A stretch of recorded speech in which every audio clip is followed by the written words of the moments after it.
sobre o renovo da presença de Deus e de tantos textos que eu poderia ministrar. O Senhor colocou uma palavra no meu coração nesta noite. Está em 1 Reis 19. Geralmente eu não ministro aqui nos cursos de sexta-noite, mas hoje o Senhor preparou para eu ministrar essa palavra para a tua vida. E eu creio que Deus vai falar contigo. Fala para quem está ao seu lado, Deus vai falar com você essa noite. Amém? Vamos lá. 1 Reis 19, versículo 1, a palavra de Deus diz assim: E Acabe fez saber a Jezabel tudo quanto Elias havia feito, e como totalmente matara todos os profetas à espada. Então Jezabel mandou um mensageiro a Elias a dizer-lhe: Assim me façam os deuses e outro tanto, se de certo amanhã a estas horas não puser a tua vida como a de um deles. O que vendo ele se levantou e para escapar com vida se foi e veio a Berseba, que é de Judá, e deixou ali o seu moço. Ele se foi ao deserto o caminho de um dia, e veio e se assentou debaixo de um zimbro, e pediu em seu ânimo a morte, e disse: Já basta, ó Senhor, toma agora a minha vida, pois não sou melhor do que os meus pais. E deitou-se e dormiu debaixo de um zimbro. E eis que então um anjo tocou e lhe disse: Levanta-te, come. E olhou, e eis que à sua cabeceira estava um pão cozido sobre as brasas de uma botija de água. E comeu e bebeu e tornou a deitar-se. E o anjo do Senhor tornou segunda vez e o tocou e disse: Levanta-te e come, porque muito comprido te será o caminho. E você diz amém? Amém. Vamos orar? Com os olhos fechados.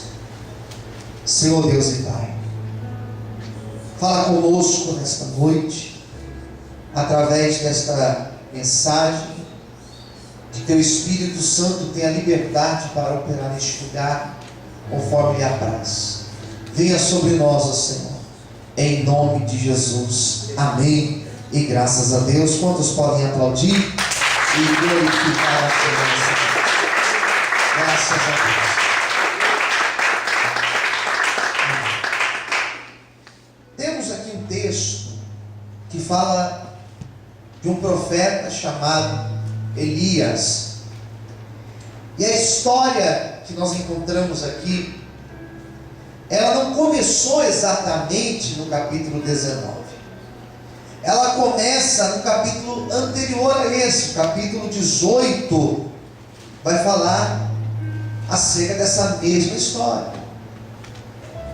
E nós temos no capítulo 18 um momento quando Deus honra a oração de Elias. No momento que ele ora a Deus, ele clama a Deus dos céus, para que Deus enviasse a resposta sobre o sacrifício. Israel nessa época estava dividida, porque as pessoas uma hora serviam a Deus, em outra hora elas se curvavam a outras divindades, a Baal. E Elias então resolve dizer: olha, vamos fazer aqui um trato, vamos fazer um sacrifício, e se existe um Deus verdadeiro em Israel, esse Deus vai responder com fogo no sacrifício. Vocês vão orar ao Deus Baal de vocês, vocês vão rezar, clamar, buscar o Deus Baal, e se Baal for verdade, Baal vai responder no sacrifício com fogo. Porém, se Baal não responder e eu orar e o meu Deus responder, verdadeiramente o meu Deus será o Deus de Israel. Fizeram um trato. E diz a Bíblia que os profetas de Baal, eles fizeram conforme eles estavam acostumados a fazer. O capítulo de número 18, que é o capítulo anterior, vai falar acerca disso. Eles clamam a Deus deles, eles invocam a Baal, e vai dizer aqui no capítulo 18 que Baal não responde a oração. Versículo 19 vai dizer que eles eram 450 profetas de Baal e 400 profetas de Acera. 850 profetas contra apenas um homem chamado Elias. Quero já começar essa pregação dizendo para você que com Deus você é a maioria. Você não é sozinho. Você não está sozinho. Você pode, aparentemente, parece que eu estou sozinho, mas se Deus está contigo, você é maioria, porque a presença de Deus, ela garante a tua vitória em nome de Jesus. Amém? Quantos podem glorificar a Deus por isso?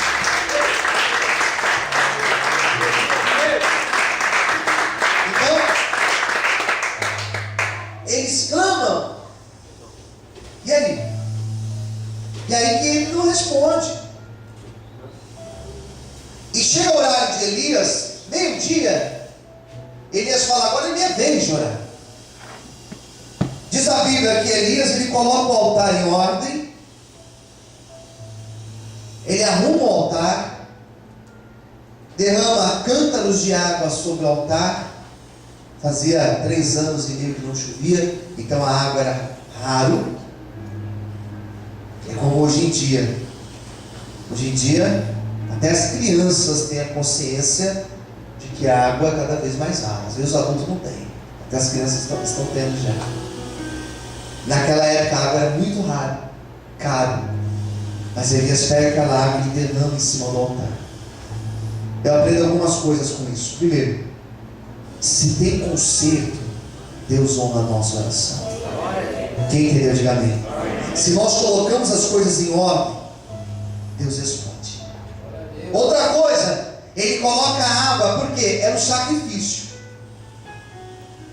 Onde existe sacrifício, existe a manifestação de Deus.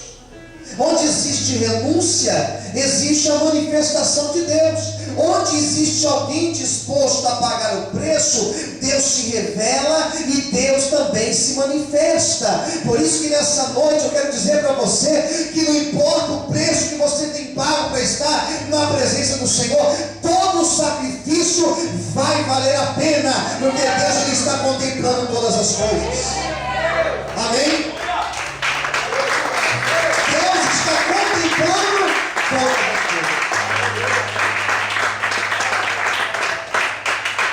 Ele ajeita e ele faz uma oração. Uma oração simples e muito objetiva. Senhor, mostra que Tu és Deus em Israel. Envia o fogo, Senhor, sobre este sacrifício. Ele ainda orava. E a Bíblia diz que desce o fogo e consome o sacrifício. Eram 850 falsos profetas contra Elias. Ele não se preocupou que não tinha ninguém ao lado dele. Ele orou sozinho. E Deus respondeu a oração. Vou falar uma coisa para vocês. Em algum momento, olhem para mim, em algum momento, você terá que orar sozinho. Mas não se preocupe, porque nesse momento que você estiver sozinho, saiba que os céus estarão abertos, Deus estará ouvindo do mesmo jeito, e a resposta providencial dele virá sobre ti, em nome de Jesus. Quem crê, glorifica o Senhor e aplauda ele nessa noite. Mais forte, as palmas para Deus.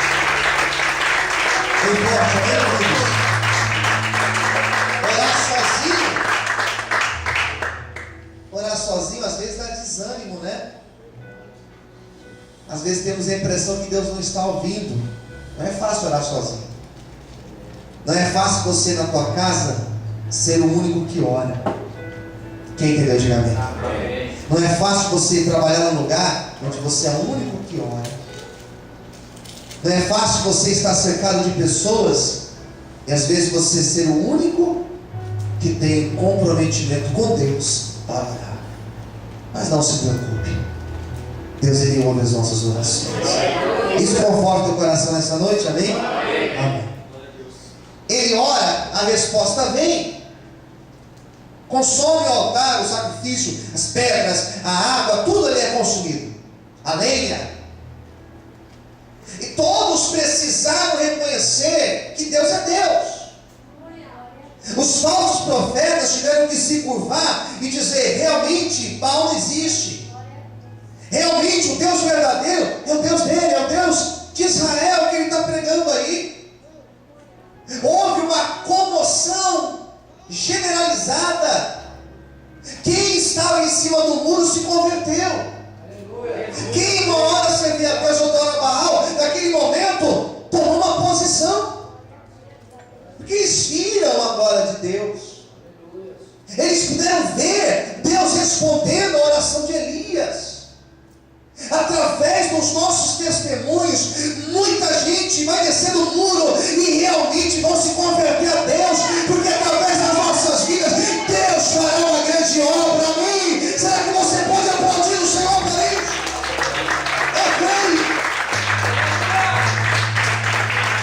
Eu creio nisso. Você pode aplaudir o Senhor? Daí, o que acontece? Elias fala assim: agora esses falsos profetas, eles devem ser mortos. Vamos acabar com o mal pela raiz. Todos foram mortos. O nome de Deus foi glorificado. Daí entramos no capítulo 19. Por isso que eu falei que ele vem na sequência. O rei Acabe, quando ficou sabendo, contou para sua esposa. E a sua esposa, ela que era, digamos que devoto do tal Baal, ela ficou revoltada. Daí ela manda uma palavra de ameaça. Vamos ver? Versículo 1 do capítulo 19. Olha a palavra de ameaça. Preste atenção. Acabe fez saber a Jezabel tudo quanto Elias havia feito, como totalmente mataram todos os profetas à espada. Olha o 2. Então Jezabel, aqui a esposa do Acabe, ela mandou um mensageiro a Elias a dizer: olha a palavra que ela disse, preste atenção: assim me façam os deuses, e outro tanto, se de certo amanhã, até amanhã a estas horas, não puser a tua vida como a de um deles. O que ela disse? Avisa para ele que amanhã, até esse horário, nós vamos matar ele, cortar a cabeça dele, igual ele mandou fazer com os meus profetas. Quem entendeu? Diga amém. Amém. Daí, querido, isso aqui me deu um nó na cabeça. Por quê? Porque Elias, ele teve uma grande vitória anterior a isso. Olha a lógica do negócio. Ele enfrentou quantos profetas? Quantos profetas de Baal? 400 e... Vamos lá, com força. Quantos profetas de Baal? 450. Mais 400 de Acera. 450 mais 400, quanto que é? 850. Ele enfrentou 850 falsos profetas. Ele teve moral de subir no monte e falar assim: ó, se Deus é Deus, manda fogo, que Deus mandou. Agora, por causa de uma palavra de ameaça, ele entrou em desespero. O que me deixa confuso foi que ele tinha acabado de ter uma grande vitória. Ele tinha acabado de viver uma grande experiência com Deus. E ali no ápice da sua experiência com Deus, ele recebe uma palavra de ameaça. E parece que tudo que ele tinha vivido com Deus desmoronou na vida dele. Olhe para mim. Parece que toda a experiência que ele teve com Deus foi pelo ralo. Não é possível que depois de tantas experiências que nós já tivemos com Deus, ainda agora nós questionamos: será que Deus está comigo? Será que Deus vai me honrar nessa luta? Será que as experiências que nós já tivemos no passado, elas não servem para nada hoje? Eu comecei a perceber que o que acontece com Elias é algo que já aconteceu comigo várias vezes, que pode estar acontecendo hoje com você. É uma crise que eu chamo de uma crise pós-vitória. Quem entendeu, diga bem. É crise pós-vitória. O que significa uma crise pós-vitória? É um esfriamento, é um negócio que acontece depois de ser abençoado por Deus, depois de Deus te honrar. Existem vários riscos que acontecem, que nós corremos depois que Deus abençoa a nossa vida. Vários riscos. Vou dar alguns exemplos. É comum a pessoa ser abençoada e depois que ela recebe a vitória, ela esfria. Ela deixa de buscar. Ela só buscou até receber a vitória. Recebeu a vitória, ela não precisa buscar mais. É um risco. Quem entendeu, diga amém. É um risco a pessoa receber aquela vitória que ela tanto orou, e depois que ela receber, ela levantar o nariz e se tornar uma pessoa arrogante. É um segundo risco que a pessoa corre. E o terceiro risco, você tem vários, mas o que eu quero destacar aqui como terceiro risco é a pessoa ser abençoada por Deus e ela esquecer a obra que Deus fez na vida dela. Ele foi abençoado e ele esqueceu que Deus honrou, que Deus mostrou a glória dele, e por causa de uma palavra de ameaça, ele põe tudo a perder. O adversário tem ameaçado. O adversário está tentando colocar na minha mente, na tua mente, que Deus não está conosco. O adversário está tentando de alguma maneira colocar pânico na tua vida, querendo fazer você voltar para trás e duvidar das promessas de Deus. Mas eu quero nessa noite dizer para você que esse adversário está sendo denunciado agora, e em nome de Jesus a nossa mente está revestida e blindada pela presença do Senhor. Maior é Deus que está conosco do que o adversário que tem nos ameaçado. Amém? Será que você pode aplaudir e exaltar o Senhor nessa noite?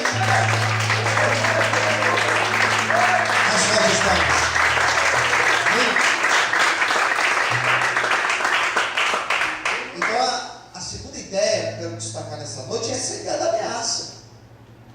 A ideia da ameaça. Que a ameaça causa pânico.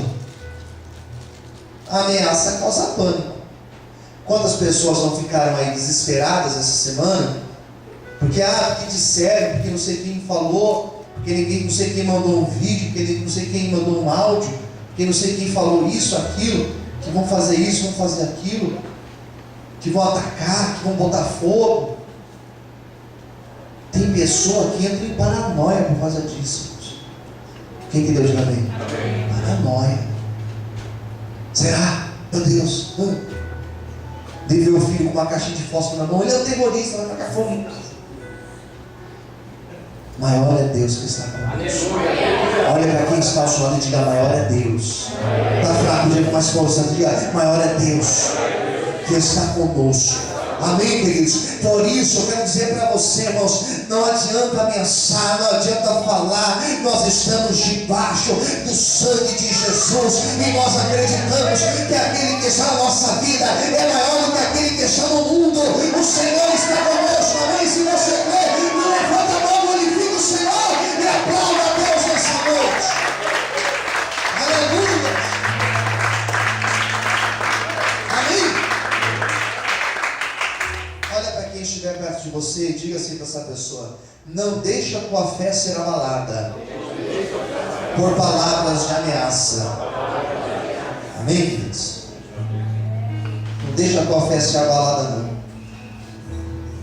Que me disseram que vai cair um avião na Avenida Paulista no dia 26, que ia cair, né? Caiu falando isso? Não caiu, não sei se caiu. Fiquei ocupado esses dias aí, não pude ver. Acho que não caiu, né? Caiu aquele de papel, pastor. Caiu um avião de papel, só se for. Teve pessoas que não foram trabalhar, tenho certeza. Teve pessoas que não foram para a polícia naquele dia, porque ficaram com medo. Queridos, nós não devemos temer, porque Deus está conosco. Eu lembro daquela outra vez que teve os ataques aí de um tal PCC aqui em São Paulo. Fecharam os comércios, as pessoas não saíram de casa. Eu lembro que era bem no dia que ia ter culto, irmãos. Era bem no dia que eu tinha combinado com os irmãos de lá na Santa Efigênia comprar um multicabo da igreja.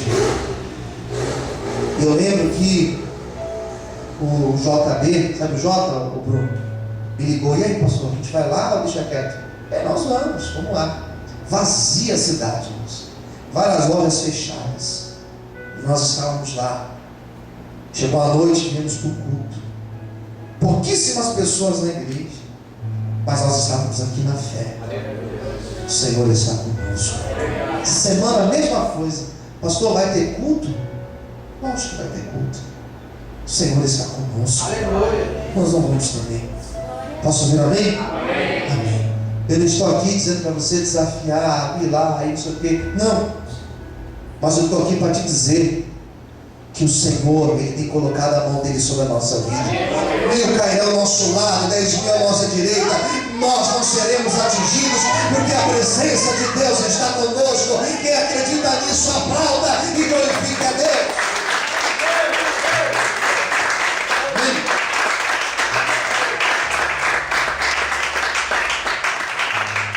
Terceiro lugar, aquela ameaça trouxe um desânimo nele tão grande. Tão grande. Você já se sentiu desanimado alguma vez? Quem já se sentiu desanimado? Diga amém. Amém. Eu já senti desanimado algumas vezes. Desânimo do casamento, já sentiu? Não sei. Desânimo de trabalhar onde você trabalha. Desânimo de estudar. Desânimo de concluir um projeto. Tudo que nós pegamos para fazer, em algum momento, você vai sentir um pouco de desânimo. Normal. O problema é quando você se deixa dominar por esse desânimo. O problema é você não controlar a sua mente nesse momento de desânimo. Eu sempre me recordo, vamos ter agora em dezembro uma corrida muito conhecida aqui, mundialmente, que acontece aqui em São Paulo. Como chama a corrida? São Silvestre. Alguém aqui já correu essa corrida? Serginho já correu na São Silvestre? Não. Eu tenho um pote tranquilo para correr a São Silvestre. Mas eu prefiro ficar em casa. São Silvestre é uma corrida, uma maratona. E chega um momento que tem aquela subida, vamos chamar aquela subida bem inclinada que eles correm? É a Consolação? Brigadeiro, isso mesmo. E aquela subida, dizem que é a parte mais difícil, que ela já está no final. E quando você está na subida, você olha lá de baixo e vê lá em cima, você fala: difícil. Quantas pessoas não param ali embaixo? Muitas. Mas aquele que é um maratonista de verdade, a mente dele já está preparada para subir aquela ladeira, irmãos. E não adianta vir desânimo, porque o corpo dele já está programado para ir até o fim da maratona. Ele fala: eu não vou parar, eu vou até o fim da maratona. É essa determinação que nós precisamos ter nessa noite. A determinação: eu vou até o fim, eu vou orar até a minha resposta chegar, eu vou insistir até a mudança acontecer, eu vou orar por aquela pessoa até aquela pessoa se converter, eu não vou parar de orar, eu vou buscar, eu vou bater na porta, eu vou até o fim, eu vou lutar contra as minhas próprias forças, mas se é promessa de Deus, eu viverei a promessa do Senhor na minha vida, eu vou até o fim. Quantos aqui estão dispostos a até o fim? Levanta a mão e aplauda ao Senhor essa noite. Aleluia. Amém. Amém, queridos. Quem vence não é o mais forte. Quem vence é o mais perseverante. diga amém. Não é o mais inteligente que vence, é o mais perseverante. Não é o mais capaz, é o mais perseverante. Muitos pastores que eu conheço, com capacidade, com inteligência, com muita mais maturidade do que eu, desistiram. Porque nós estamos até hoje aqui insistindo, porque nós somos perseverantes. Que Deus nos conserve dessa maneira. Elias ficou desanimado. E o que acontece quando ele fica em um desânimo gigantesco? Olha o que está aqui no texto. Vamos ler mais um pouco. Olha o que diz o 4. Ele foi ao deserto o caminho de um dia. Caminhou um dia inteiro. Assentou debaixo de um zimbro e pediu em seu ânimo a morte. Olha a oração que ele fez. Curta, olha a oração. Já basta, ó Senhor. Toma agora a minha vida, pois não sou melhor do que os meus pais. Deitou-se, dormiu debaixo de um zimbro. Olha que interessante. Depois de tanta coisa que ele viu, veio um abatimento tão grande nele, que ele deita debaixo de um zimbro. Ele fala assim: Deus, me mata, tira a minha vida, Senhor, para mim basta. E você pensa, alguém como Elias falou: Deus, para mim basta? Eu e você, Deus, nós não estamos sujeitos a passar por isso? Sim ou não? Sim. Sim ou não, queridos? Sim. Sinceramente, todos nós. Abatimento. Ele não fala: Deus me mata, me leva, porque ele estava com frescura. É porque psicologicamente ele estava abalado aquele dia. Ele não estava bem. Você pode até algum dia na tua vida não estar bem, mas que nesse dia você possa recorrer a Deus, que Deus ele vai te ajudar a sair desse mal-estar e viver o renovo do Senhor.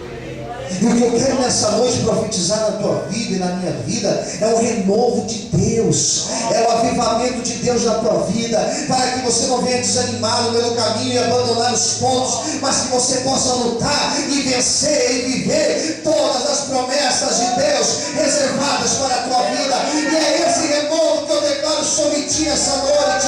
Amém? Será que você pode aplaudir a Deus? Aleluia! Você pode aplaudir o Senhor?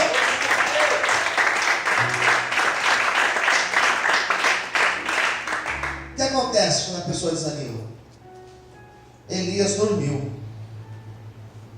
Tem uma representação nisso. Quem entendeu? Diga amém. O que representa esse dormir? Espiritualmente dizendo. Não fisicamente, porque fisicamente todo mundo dorme. Estou dizendo, estou me referindo espiritualmente. O que significa dormir? Quando a pessoa dorme, você lembra do exemplo de Jonas? O mundo caindo lá fora, ele entrou no porão do barco e ele dormiu. Esse dormir, é um afastamento total de Deus.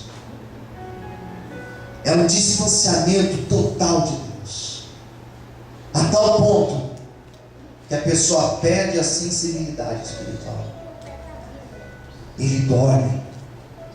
E no momento que ele dorme, no momento que ele se entrega de vez, ocorre o que está aqui no versículo de número 5.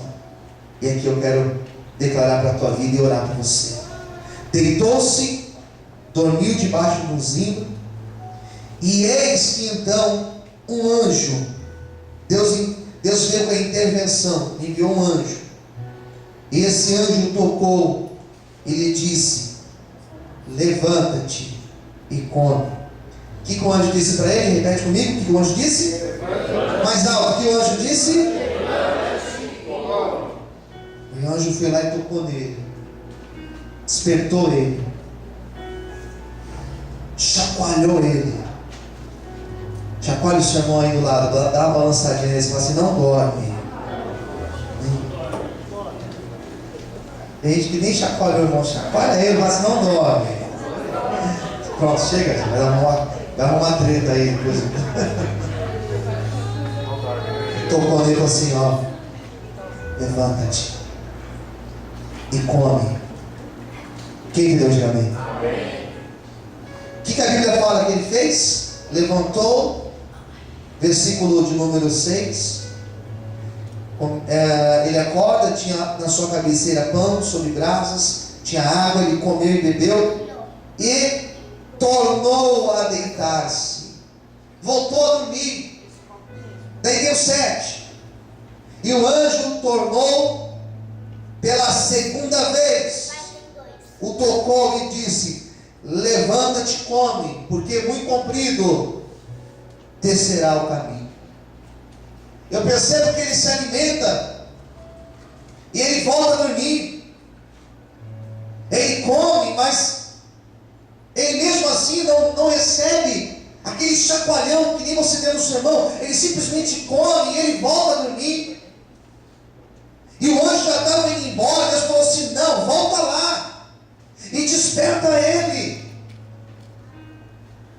Eu percebo que Deus, Ele permite algumas coisas acontecer na nossa vida para nos despertar.